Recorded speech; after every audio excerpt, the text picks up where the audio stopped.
BJP chief మాధవ్కు Visakha ఎయిర్పోర్ట్లో ఘన స్వాగతం లభించింది. బీజేపీ నాయకులు, కార్యకర్తలు, అభిమానులు ఆయనకు స్వాగతం పలికారు.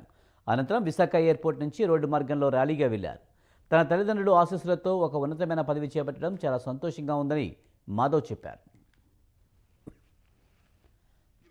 అమ్మగారి దీవెనల కారణంగా ఏదైతే భారతీయ జనతా పార్టీలో ఇవాళ నాకు ఒక ఉన్నత స్థానాన్ని ఇవ్వటం ఏదైతుందో నిజంగానే నేను ఇది బాధ్యతగా అలాగే గర్వంగా కూడా ఫీల్ అవుతున్నాను.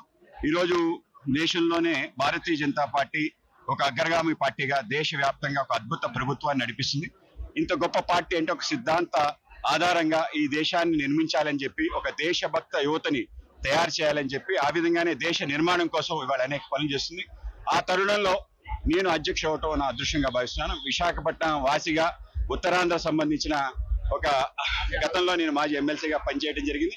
తప్పనిసరిగా మన ప్రాంతానికి సంబంధించిన అభివృద్ధి ఏదైతే కూటమిలో ఉన్న పక్షాలతో కలిసి ముందుకెళ్ళటం, ఆ విధంగా తప్పనిసరిగా మన ప్రాంతానికి కావాల్సిన అన్ని తీసుకురావటం, అలాగే రాష్ట్రానికి సంబంధించిన అన్ని పనులు కూడా చేయటంలో అటు రాయలసీమ నుంచి ఇటు శ్రీకాకుళం వరకు అన్ని ప్రాంతాలు కూడా తిరిగిన వ్యక్తిగా, ప్రతి కార్యకర్త తెలిసిన వ్యక్తిగా, తప్పనిసరిగా ప్రతి కార్యకర్తకి సముచిత స్థానం వచ్చే విధంగా భారతీయ జనతా పార్టీ ఆంధ్రప్రదేశ్ లో ఒక సుదృఢమైన పార్టీగా అందరూ కూడా ఒక ప్రత్యామ్నాయ శక్తిగా తయారు చేయటం, రాబో కాలంలో ఆ విధంగా ముందుకు వెళ్ళాలని చెప్పి అనుకుంటాం. నరేంద్ర మోడీ గారు ఏదైతే పరిపాలన చేస్తున్నారో, ఏవైతే పథకాలు ఆయన రచించారో, తప్పనిసరిగా ప్రతి ఇంటికి వెళ్ళి మీ ఇంటికి మోడీ గారు వచ్చారు తెలుసుకోండి అని చెప్పే విషయాన్ని తెలియజేయడం